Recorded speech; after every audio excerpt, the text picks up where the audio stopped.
This is going to be a 50-yard field goal attempt with 5 seconds left in the game to win it. The Pirates are down 14-12.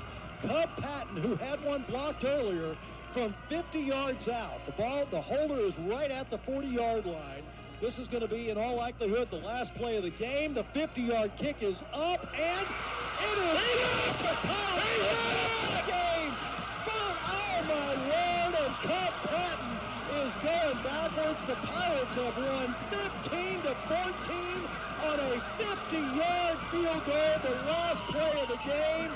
This is unbelievable. Welcome to another edition of Pirate Talk. Chris Lovell, Chip Darden, the head coach of the Lubbock-Cooper Pirates. They are good at footballing. Not sure if you knew that or not. 4-1 on the season.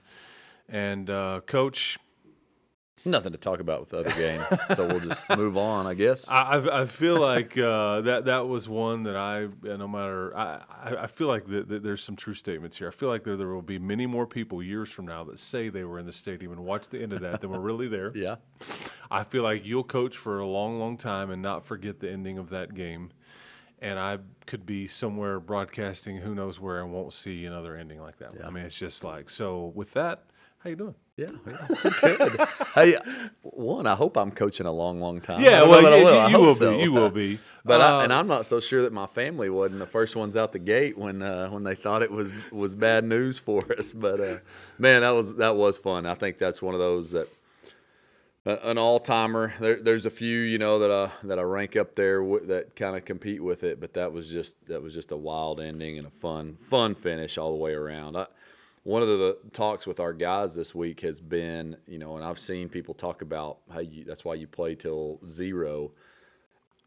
We've kind of talked about that's not really why we play till zero, that we play till zero's on the clock because that's how we play. And you play hard every snap, not just so you can make the play. It's what you do. And then you hope the results turn out that every now and then in your favor that way, if that makes sense. So kind of been the theme this week that, yes, playing through the last snap, it benefited us. Had we missed the field goal, had something else turned out different, we're still going to play till zeros no matter what. But just fortunate that it turned out in our favor. And your message is keep playing. Yep. I mean, I think there was one of those. Do you ever watch NFL films when you're growing up? Yeah, like some of those old clips. And I want to say it was one of those older quarterbacks, and he just walking up and down the sideline to his guys, and they're down 28-7. Like, keep playing, guys. Like, keep playing. And then sure enough, of course, we know that they would go on to win the game. But so many things have to happen for you to be in a position. Like, so many kids of yours have to make plays. And we're going to talk about Cub Patton's kick. But for him to even have that opportunity, you have to have a key sideline route, throw and catch and blocking right there. You have to have a good special teams play with kids in the right position to make a play. I mean, just kind of take. You have to have some DBs in the end zone defending passes that could have sealed your fate in some ways. But let's go through some of that stuff. I mean, talk to me about some of the guys involved in some of the last sequences. Cooper Morris is a prime example. I mean, if he drops that ball, you probably get a kick a field goal, but it would have been a lot further. Right. Yeah. There's a lot of those that you look at in the game. Starting off with the block punt. And we've talked about this, I think, every podcast about scenarios that we've been in these first few games that we've just been in one-score games. So a lot of scenarios have happened. Well, this scenario hadn't necessarily come up yet. So thought our coaches did a really good job of we didn't really want to block their punts this week with Curry back there. We kind of thought with that athlete we'll set up returns. So kind of drew up a block on the fly. Thought Billy Bob from Varsity Blues, you got to block it. That's right. That's it. That's right. No doubt. Coach Lance, put me in there. I'll block it. Yeah. So I honestly wasn't even part of the block conversation, but they got Ty Polite and then Brady Bednar's, getting right in his face and getting a hand on it. I'm talking to Cal Ritz. Cal's a guy that likes to play it off the bounce. Sometimes that bounce goes wrong and you let it go. That's a situation you can't let that one go. So we're talking about returning it. Getting to our sideline. If you think you can score, go score. For us, Cal with the ball in space is as good as anything we got. If you don't like it, get out of bounds and let's see what we can do. So a lot of scenarios that are happening. Our guys execute it. We get the ball, and then that's a play The offensive play is one that we run a whole lot. It's a base play of ours, but it is a little different. You know, you're talking to the quarterback that this is where you're going. If it's covered, you're throwing it over his head. There's no second option. There's no check down. And almost no time left. Correct. And talking to, one thing that I thought was good with our coaching staff right before we break the huddle and get out, talking to Cooper about if that ball's low, you let it go. Like, you can't dive and make a spectacular catch here. You have to catch it and get out of bounds. And anyway, just well executed right there at the end. And in the pressure situation with, what was it, 9 seconds when we started it? And 9 very precious seconds. No doubt. And I don't know, you can do that in practice. You can do it, against a scout team and all that. But a district game on the line, just proud of our guys how they executed it.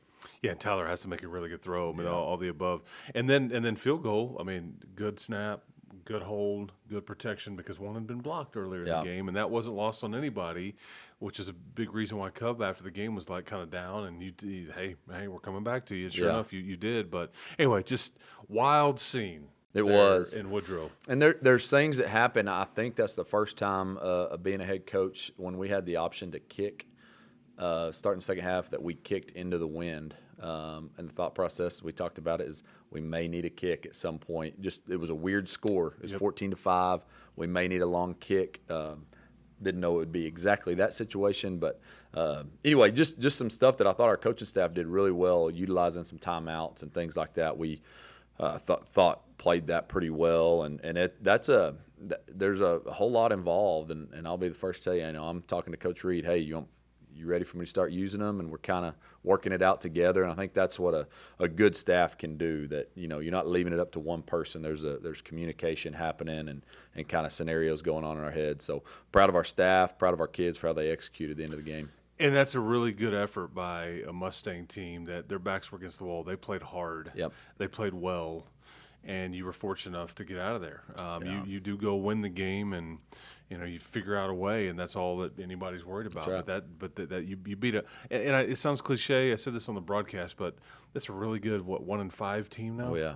I mean, it's got to be the best 1-5 team in the state. I mean, easily. I mean, playmakers on both sides of the ball. I was very impressed with their quarterback. I mean, so you had to earn that one. Yep. Coronado's a playoff team, and I firmly believe that. So, we did have to earn it, and I thought they kind of brought it to us. And we were, to me, this is an excuse, not making an excuse, but I thought we were a little rusty offensively coming off of the open week, and I got to do a better job coaching our guys to not be that way coming off of an open week. But again, it's a learning opportunity for us. We're going to play till zeros, and luckily it fell in our favor playing to zeros. Bye weeks are tricky. Yeah, they are. Rust, rhythm, routine. I mean, it's all effective. They're necessary evils, and I know, there's so much good and so much bad. Question on the interception in the end zone. Think it was a free play? Is that what Tyler's thinking? Yep. And that there's somebody's jumped off sides, maybe two different players is what I saw. And then because everybody's like in slow motion, like what just happened? Is this play live? Did the whistle blow? No, he thinks somebody jumps off sides. So take me. Yeah, it was a hard count. One of those, I'm kick myself on that you go hard count there on 4th and goal at the 5, but just thought maybe we could get them and get 2.5 yards, and now be in a really good position to go for that. So that was the main deal. It's close, we're not. Was he offsides? Was he not? Don't know, but it was called the way it was, and so that was a big play in the game. But again, the defense is kind of what they did the whole game. They just kept giving us a chance, and that was a lot of the communication on the sideline, kind of similar to Rider Week. Hey, keep us in it. Keep us in it. We're gonna make something happen. Keep us in it. Because that's where the safety came from. Yep. That possession. What was it? That possession? I was thinking it was the punt. Okay. Which to me was another underrated play. So much happened. It was. It's all just jumbled up. Who the heck knows? All I know it was 15-14 at the end. I'll say the punt play was huge though, because we punt it and Cooper Morris gets on the 1-yard line, catches it in the air. We pin him on the 1 and then get a safety. That's true, right and he after. fielded it like he was the punt returner. Yep. I mean, he comes around there, turns around, and he could have raised his hand up, waved it off unbelievable. Yeah, great Cooper play. Morris was somebody that if years from now or weeks from now or months from now, whenever, when you look back on that, you're going to forget about some of those things, and he was the key. He was in allowing that to be a victory there. Yep, that's senior. Seniors played a lot of football. Program win. Oh, yeah, I think so. You know what I mean when I ask that? I think so. Kind of It's just culture. We figured out a way. It wasn't pretty. It doesn't matter though. We got the result, and we can teach off of this. I mean, all those things. Yeah, and the thought going in, no matter what in this district, win or lose, like you better be ready to go next week. And I think that's what our guys have done. Like they didn't come in Monday and hey, we're good. You know, we got that. They knew that we've got to get better. We've got to play better. We're going to lose some of those. So but I think it's a program win. I really do. And 30 flags in that game total. It's hard to get in a rhythm to coaching and playing when there's that much stoppage and all that too. I mean, that's not that we're giving an opinion on the flags, but it's just there's a lot of interruptions in you're just trying to get a flow and rhythm, and it's hard to do that. Yeah, and it's been something that we've been enforcing a little bit, and maybe a little bit more in practice this week. But that's 100% on me, and we got to be better. Or it's going to cost us.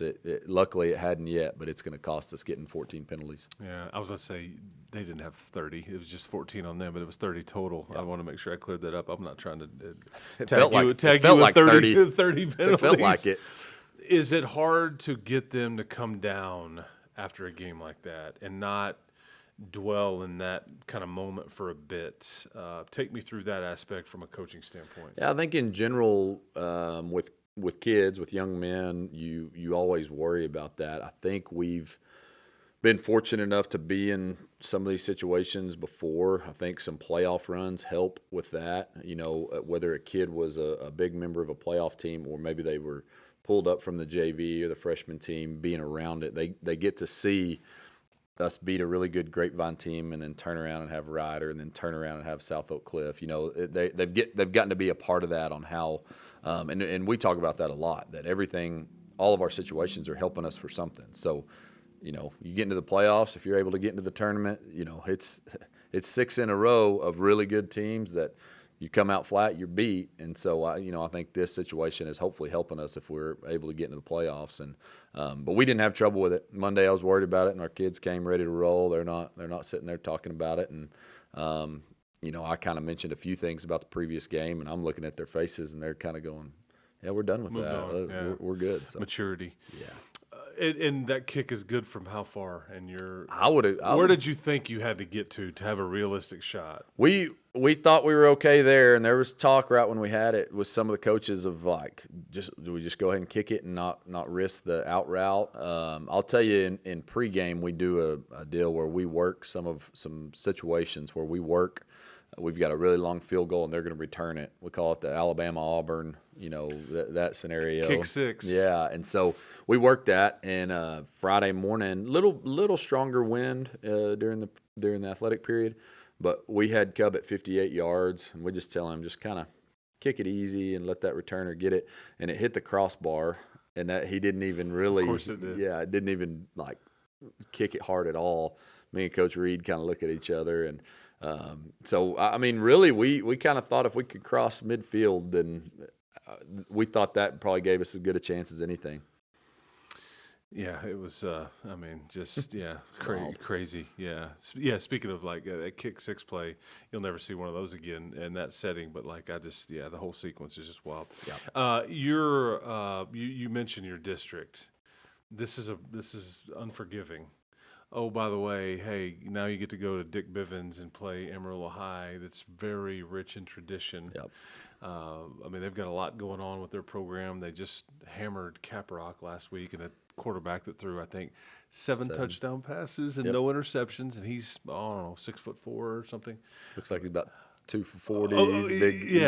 Exactly. Tough kid. So doesn't get any easier here. Yeah. Yeah, Amarillo, the next 2 weeks, obviously we're not looking at the next week, but the next 2 weeks, Amarillo High, Abilene High, I hadn't looked it up, but state championships, they've got them. And there's not a whole lot of programs that can say they've got multiple state championships, but they do. They're just tradition rich. But Amarillo High is really, really good. They, you hear us say a phrase around the field house sometimes, big boy football. They've played big boy football for a long time. As long as any of us can remember, they've played big boy football. So 3-3, their 3 losses are to 3 really good teams.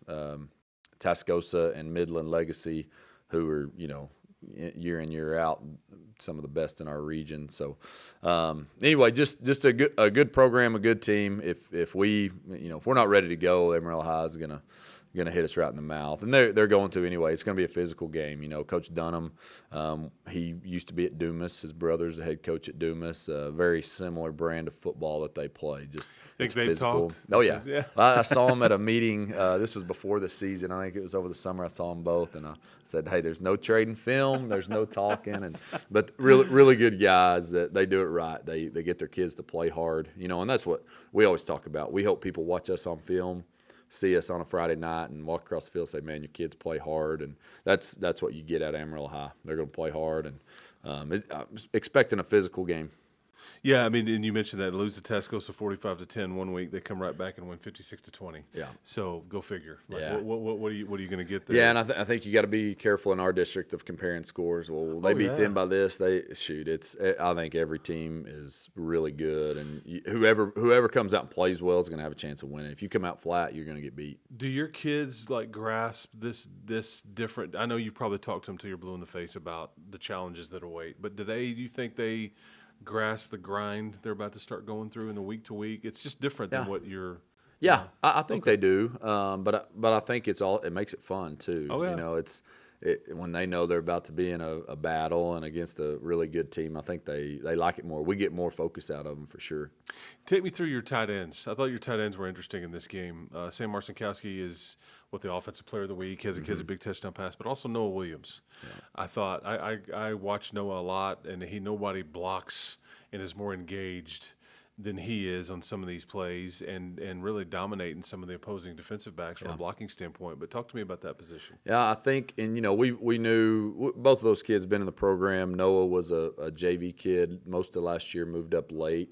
Actually had a touchdown in a district game last year, but and then Sam had a really good sophomore year for us. The thing that with both of them, I think if you went and looked at our Midland scrimmage or Dumas game until now, they might have improved the most of anybody on the team, and particularly with blocking and just understanding what they're supposed to do and executing it. And it's no secret we like to use the tight ends in everything that we do, but they have improved tremendously, and that's just a testament to them. I think tight ends may have the hardest job in our offense. It's a pretty tough deal that they've got to do everything. They got to know all the O-line calls and then all the passing game, and they're sometimes spread out. Sometimes they're in there playing a wing. Sometimes they're playing a attached tight end. It's a lot for them, and those guys have done really well, and Coach Peters coaching those guys has done a good job getting them, again, when you look at improvement, to me, that tells you a lot about those kids. I think it's called the whip. I think this is right. But on defense, two kids I wanted to mention too, Cohen Peepcorn and Brady Bednar's kind of rotate at that position. Rover, sorry. I was close. All these terms. But those two kids, it seems like we end up calling their name every week for something, and they split time. They're both very, very good and active and all that. Talk to me about that group. Yeah, and Cohen made a position switch. He's been a corner pretty much his whole career, and we thought we had a lot of corners, needed to move him to that rover spot. He's physical, kind of one of the best parts of his game. He'll tackle, not afraid to do that. Yeah, so Brady's the same way. Brady, he plays like his hair's on fire all the time. There's nothing but full speed with him, and those two guys are doing great. And again, you mentioned it, seniors that have been around. That Brady had an injury last year that hurt him. He was starting to play really well and got injured about halfway through. So he's been chomping at the bit to be playing, and Cohen played some big minutes for us last year. So just some senior leadership. Those two guys are playing good football. And Cohen played the first half of the season with a clubbed up hand, and he's still tackling and making interceptions and all those things. I think we still had him on the hands team with a clubbed up hands. Well, that's how much we trust him. That tells you a lot right there. And I told Brady the other day I'm trying to remember, it was I think it was after the Wiley game, and he's got the quarterback dead to rights on a blitz, and he gets pump faked, and he jumped through the screen, and I'm like, stay on your feet. Yep. Don't leave your feet. He's been told that a few times. I know. Yeah. He smiled though. Yeah. He's those kids, fun being around your team and all that stuff. So quarterback Mason Graham, we talked about that. He's the third-year varsity player, 7 touchdown passes last Friday alone, no interceptions. We've got a really good running back and a really good wideout that are getting some college looks and things like that. So offensively, this is going to be a handful. Defensively, maybe that's where they've struggled, or they're trying to figure out who they are just yet. Yep. Am I overstating that, or is that kind of how you see Amarillo High? Yeah, I think like you look at the Tascosa game in particular, they gave up some points, but there were turnovers, and it was just one of those games that's kind of snowballed a little bit. But Coach Dunham's teams are going to play defense, and they're going to play physical defense. That's for sure. But yeah, offensively, they remind us of us with formations. They'll throw a million formations. I think we saw in one game 17 different formations.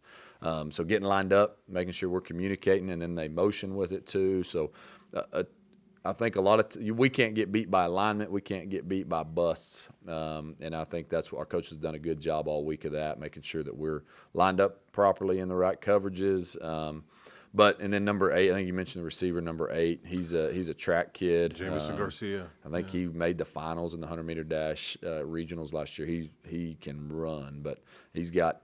I was laughing with somebody. The number of offers Coach Lakeman has told the defense he has changed every day. I think it's getting higher. It was 10 on Monday, 20. Now it's 30. So I don't know how many offers he has, but he's got a lot. He's a college football player, so a lot of weapons. But I like our guys. Our defense is playing really well right now, and I think they're kind of hitting their stride. Yeah, and you mentioned. Coach Lakeman's group is starting to really.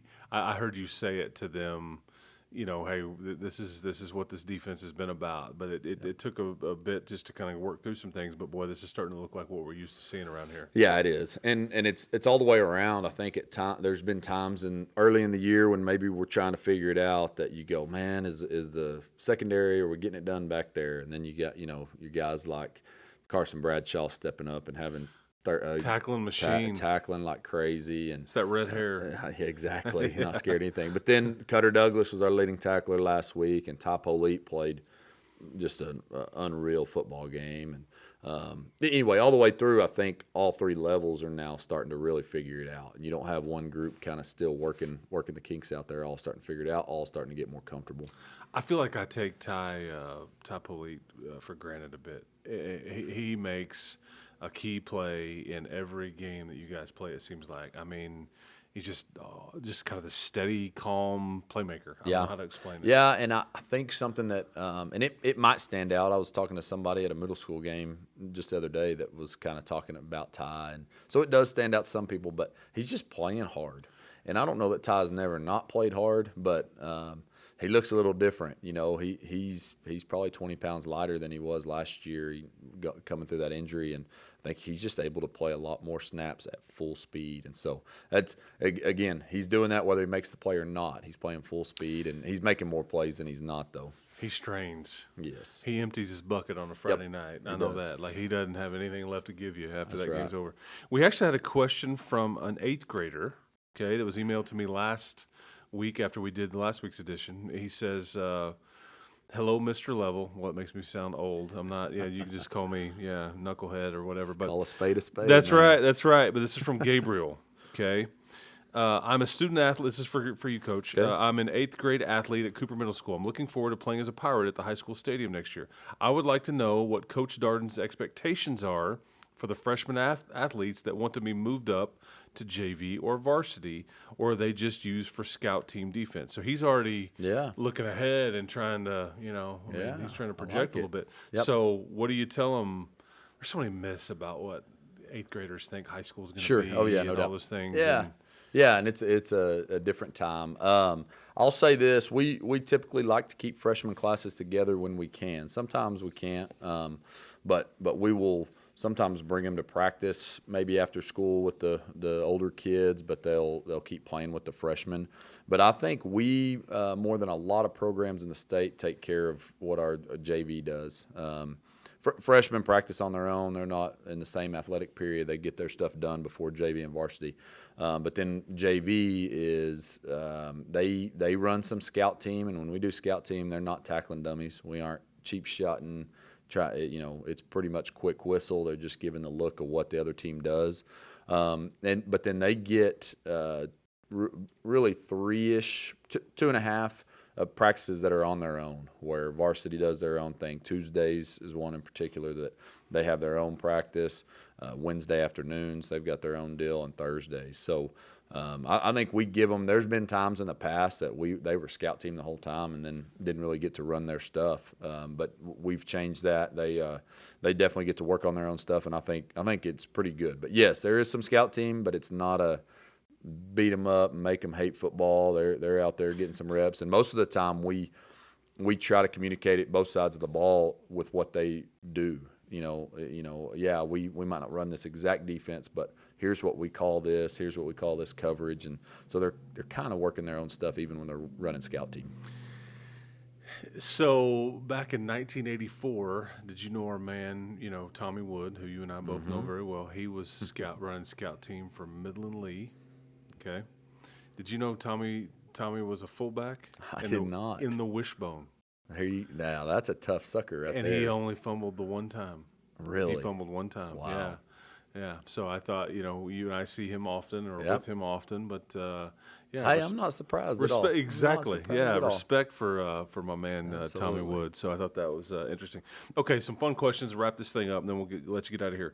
The place you'd most like to travel to is anywhere in the world. And you and I have talked about some places that we've been mutually, that we've been to the same places a long ways away. But if there's somewhere out there that you'd most like to travel to that you had the means to do that, where would it be? I wouldn't mind going to, and I know it's two different places, but I feel like if you go, you might go to both. But New Zealand, Australia, down in there, that would be awesome. Yeah. Look at you. 14 years old, 16, long time ago. Yep.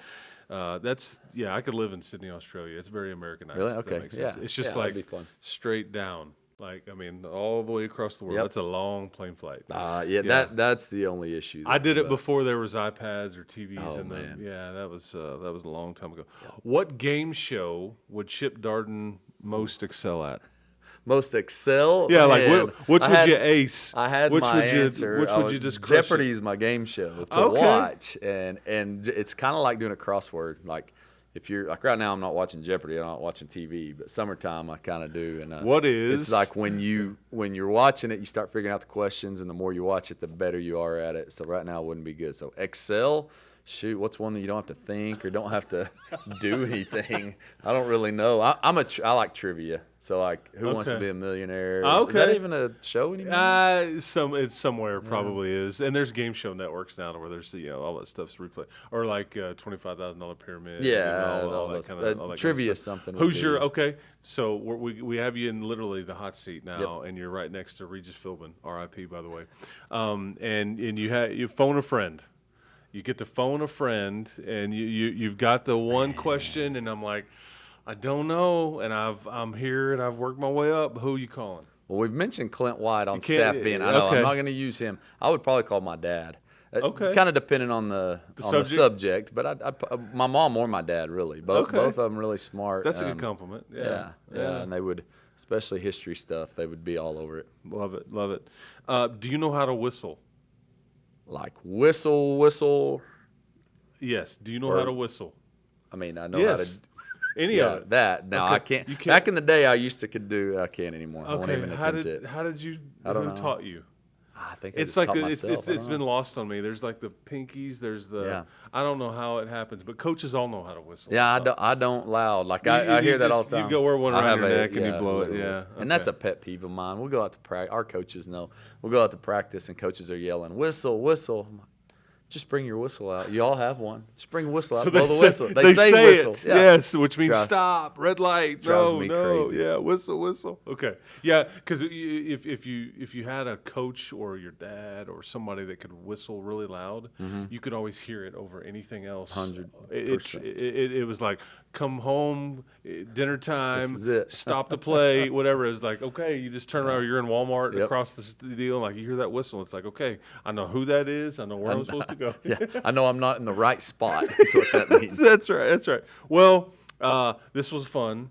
Congratulations on being 4-1, 1-0 in district. Really, that's the most important thing, and that's you don't apologize ever for being 1-0 in district. And we'll do this again next week between those Amarillo and Abilene High games. It won't be easy, but it'll be fun, like you said. And I'll remind everyone too that the Abilene High and Tascosa coming up. They're not. From what I remember, they're first time we've ever played either of those schools, and so they might not seem big to people were going to show up for Coronado, for Friendship, for Ryder. Oh, but no, they're huge games coming up. Our crowds have been unbelievable. So hoping to get everybody out. Maybe we won't make it quite that exciting. We'd love exciting games, but maybe we'll play a little bit better, especially offensively at the next 2 home games. All right, follow these and on YouTube and on Twitter. You can also follow his program at Football LCP. Follow all these shows on the LCISD YouTube channel. Thank you again for watching.